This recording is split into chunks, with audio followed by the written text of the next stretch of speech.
जय श्री राम मित्रों, जय श्री राम, नमस्कार। आज की जो कहानी है, आज की जो जानकारी है वो भूतों के बारे में पूरी संपूर्ण जानकारी है। आज के इस पोस्ट को, इस स्टोरी को सुनने के बाद आप भूतों के बारे में सारी चीज़ें जान जाएंगे। पर उससे पहले एक बार बताना चाहता हूँ, मेरा मकसद किसी तरह का न्यूज़ को फैलाना नहीं है। ये जो मान्यता चली आ रही हैं, कहानियाँ चली आ रही हैं, मैं उन्हीं के अनुसार आपको बता रहा हूँ। आप किसी भी तरह के न्यूज़ में विश्वास ना करें।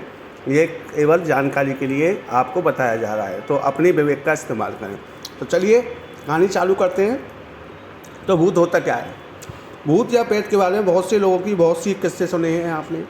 अलग अलग तरह के किस्से होते हैं। कोई कहता है कि उसने भूत देखा, कोई कहता है उसने भूत नहीं देखा, किसी में इंसान में भूत आया, किसी में प्रेत आ गया। कुल मिला के जिसमें इंसान में भूत आ गया तो उसको प्रेतग्रस्त या उसका भूत का होना उसमें पाया जाता है। देश भर में ऐसे बहुत सारे स्थान जहाँ पे भूतों का साया होने का दावा किया जाता है।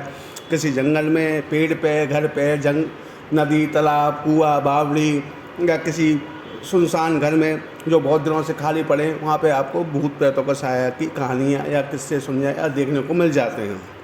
भूत में होता क्या है? भूत एक ऐसा शरीर जिसका हाड़ मांस नहीं होता, जो ऊर्जा से है। एक ऊर्जा है, एक शक्ति है, एक प्रकाश है, वो है जो पंच तत्व। इसमें पंच तत्व नहीं है, उसके किसी तत्व की कमी है, वो भूत है, उसको भूत कहा जाता है।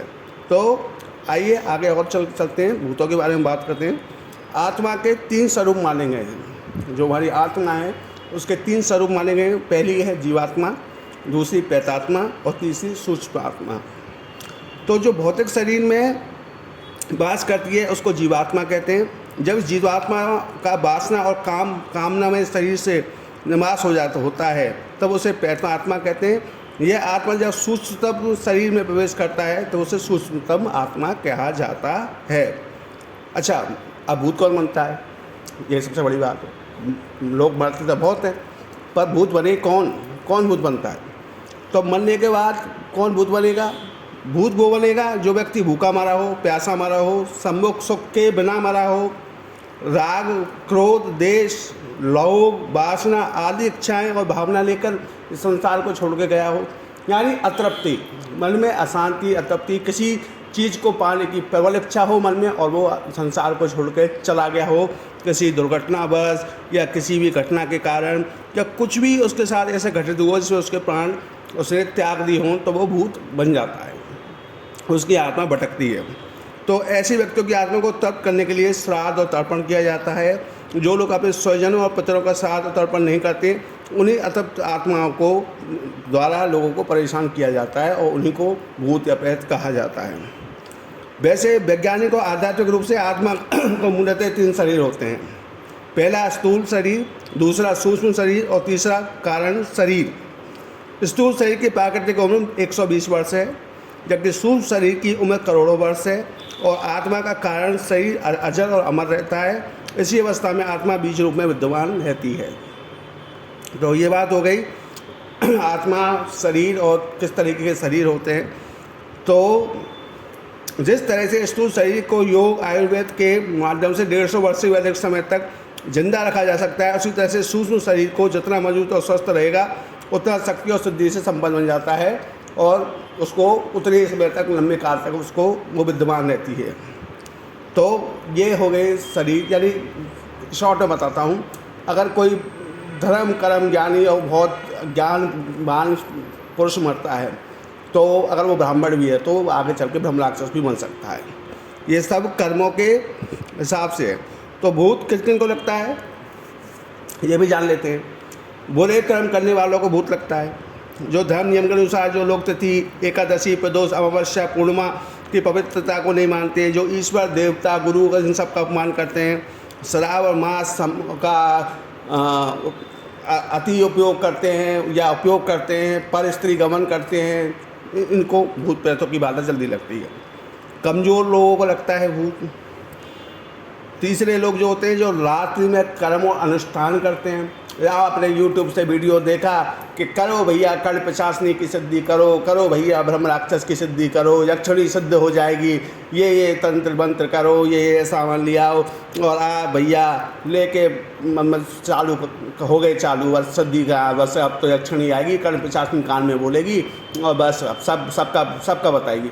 तो भैया ऐसा है कि आएगी नहीं आएगी पता नहीं, पर जितने भी मंत्रोच्चार किए उसमें से थोड़े भी सही हो गए और विधि विधान सही नहीं बैठा तो वो आपकी लंका भी लगा देगी, वो आपकी लंका भी लगा देगी, वो आपकी पूरी लंका लगा देगी। तो इसलिए ऐसे यूट्यूब के वीडियो है किसी से कहीं पढ़ सुन के ये काम नहीं करने चाहिए। किसी गुरु, उचित गुरु, योग्य गुरु के जो सिद्ध हो उसी के आज्ञा, उसी के संरक्षण में आपको ये सब कार्य करने चाहिए। ठीक है। तीसरा कारण ज्योतिष के अनुसार भी आपको भूत बाधा, प्रेत बाधा हो सकती है, जिसमें राहु की विशेष स्थिति में भूत से कुछ लोग ग्रस्त हो जाते हैं। राहु एक छलावे वाला ग्रह है जो आपको भ्रम पैदा करता है।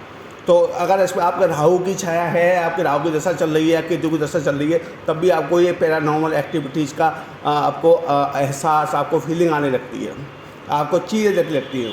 देखो, अगर आप साइकियाट्रिस्ट के पास जाओगे तो साइकियाट्रिस्ट अपने हिसाब से बताएगा कि इसको हेलुसिनेशन आते हैं या अग्रेसिव हो रहा है या इसकी वॉइस चेंज हो रही है, तो उसको अलग अलग तरह के डिसऑर्डर बता देगा। पर अब मैं कहता हूँ कि ठीक है, आप डॉक्टर पर जाइए, आप डॉक्टर पर जाइए, आपको बीमारी है, डेफिनेटली आपको डॉक्टर के पास जाना चाहिए, एक वैद्य के पास जाना चाहिए। पर आपने सारे चेकअप करा लिए, आपको तो कोई बीमारी नहीं निकली, दवाई आपकी लग नहीं रही है, शरीर में आपको वही परेशानी है, तो भाई ये क्या है? अब ये कोई मानसिक बीमारी तो हो नहीं सकती। और मानसिक बीमारी में वो डॉक्टर भी दवाई देगा, दवाई का नशा देगा, जब तक ठीक है, उसके बाद अरे फिर तो ये क्या है? इनकी पहचान क्या होती है? देखो, मुख्यतः जो पहचान बताई जाती है, जो उससे पीड़ित होते हैं प्रेत बाधा से, उनके स्वभाव और क्रिया में बदलाव से की जाती है। उनकी क्रिया और स्वभाव अचानक से बदल जाती है। जैसे लड़की है तो औरत है तो पुरुष की आवाज़ में बोलेगी, पुरुष है तो स्त्री की आवाज़ में बोल सकता है, वो अपनी अलग ही भाषा, अलग ही कहानी सुनाएगा, मतलब कुल मिला के जो उसको चाहिए होगा वो उसको कराएगा। तो अब जानते हैं पीड़ाओं के बारे में। कितने तरह की पीड़ाएं होती हैं।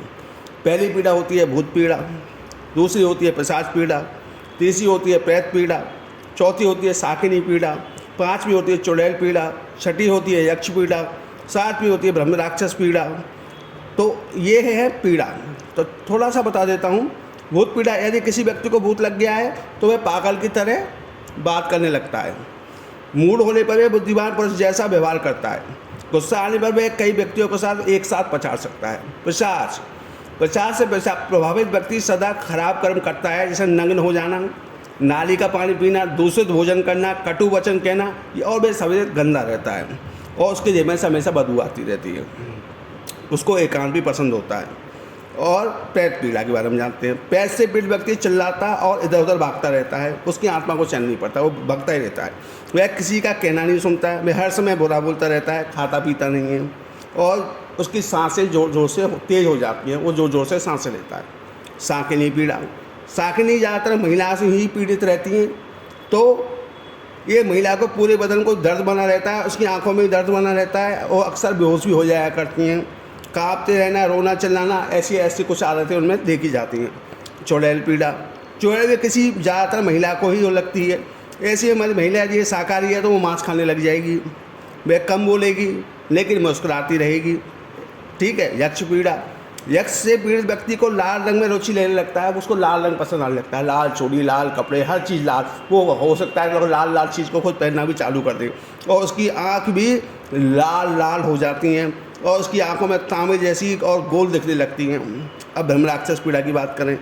जब किसी व्यक्ति को ब्रह्म राक्षस लगता है, ये देखो सबसे खतरनाक है, इसका अच्छे दिन काट पाते हैं, तो ऐसा व्यक्ति बहुत ही शक्तिशाली बन जाता है। वह हमेशा खामोश रहकर भी अनुशासन के साथ जीवन यापन करता है। ऐसे ही जिन्न भी कह सकते हैं इसको। वे बहुत सारा खाना खाते हैं और घंटों तक एक ही अवस्था में बैठे रहते हैं। ठीक है। ये ब्रह्म राक्षस है, सबसे खतरनाक ये आत्मा होती है जो ब्रह्म राक्षस होती है। तो भूतों से मुक्ति के उपाय भी क्या हो सकते हैं? देखो, हनुमान जी के शरण में जाएं, भोले बाबा के शरण में जाएं, जो आपका इष्ट हो आप उसकी शरण में जाएं। फालतू के तांत्रिक, ये जो पैसे लेके हम ये कर देंगे वो कर देंगे, इनके चक्करों में ना पड़ें। किसी सही जगह पे। और सबसे बेस्ट, अगर आप रामचरितमानस का पाठ करते हैं, आप किसी धार्मिक चीज़ का ग्रंथ का पाठ करते हैं, तो वो करते रहें। शुद्ध और सात्विक जीवन रखें, इससे आपको इन पीड़ाओं को होने की बहुत कम संभावना होती है। आप जितने सात्विक होंगे, आप कह सकते उतने ही कम प्रभाव डालेंगे। ठीक है, अब सावधानी बता देता हूँ। नदी, पुल या सड़क पार करते समय भगवान का स्मरण जरूर करें, क्योंकि ये ऐसे ही स्थानों पर इनका निवास होता है। एकांत में शयन यात्रा करते समय पवित्रता का ध्यान रखें। पेशाब करने के समय अगर आप मूत्र विसर्जन कर रहे हो तो एक ढेला या पत्थर का टुकड़ा हमेशा उठा लें। ठीक है, रात में सोने से पूर्व भूत प्रेत पर चर्चा ना करें। किसी प्रकार के टोने टोटके से बचे रहें। ऐसे स्थान पे बिल्कुल भी ना जाएं, यहाँ पे तांत्रिक कोई अघोरी ये सब धर्मानुष्ठान करते हों, तंत्र अनुष्ठान करते हों, इन सब चीज़ों से बचें। बाहर किसी का कोई गिरा पड़ा या कुछ मिले, उसको उठाएं नहीं, उसको छेड़ना नहीं, उसको खाएं। ठीक है, ये सब लोग हैं, तो ये सब सावधानी है, इनको आपको इस्तेमाल करते हैं और इनको फॉलो करते हैं तो आप इन चीज़ों से बच सकते हैं। तो भूतों के कई प्रकार भी होते हैं, जैसे पुरुषों का भूत है, स्त्री का भूत है। ठीक है, और भी कई प्रकार हैं। तो सबसे इसका मूल जो बात है वो यही है। एक चीज़ और बताना चाहता हूँ, इसके बीच में एक यम नाम की वायु भी होती है। जो वेद अनुसार मृत्यु काल में यम नामक वायु कुछ काल तक आत्मा स्थिर रहने के बाद पुनः गर्भ धारण करती है। जब आत्मा गर्भ में प्रवेश करती है तब वह गहरी सुषुप्त अवस्था में होती है। जन्म से पूर्व भी यह उसी अवस्था में ही रहती है।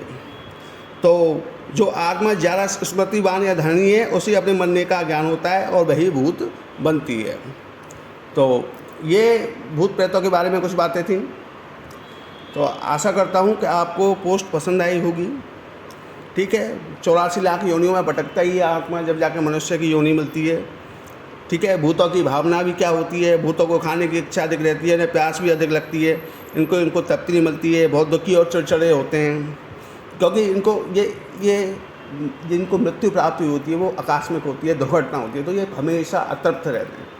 तो ये थी आज की भूतों के बारे में एक छोटी सी पर कुछ महत्वपूर्ण जानकारी। ठीक है, आप विश्वास करें ना करें तो वो आपके ऊपर है। अगर भगवान है तो शैतान भी है, शरीर है तो आत्मा भी है, ये सब विश्वास वाली चीज़ें। जानकारी को मनोरंजन की तरह लें तब भी अच्छा, जानकारी की तरह लें, नॉलेज की तरह लें तब भी अच्छा। आपसे एक छोटा सा अनुरोध करना चाहूँगा, अगर चैनल पर नए हो, पोस्ट पढ़ रहे हो, मैं ऐसी और धर्म से जुड़ी बिल्कुल सटीक जानकारी आपको प्रोवाइड करता हूँ, आपको देता हूँ, तो प्लीज़ चैनल को सब्सक्राइब करना ना भूलें। चैनल को सब्सक्राइब करें, हमको सपोर्ट करें। अगर कुछ प्रश्न हो तो कमेंट करें, और पोस्ट पसंद भी आई हो तो भी कमेंट करें। धन्यवाद। जय श्री राम।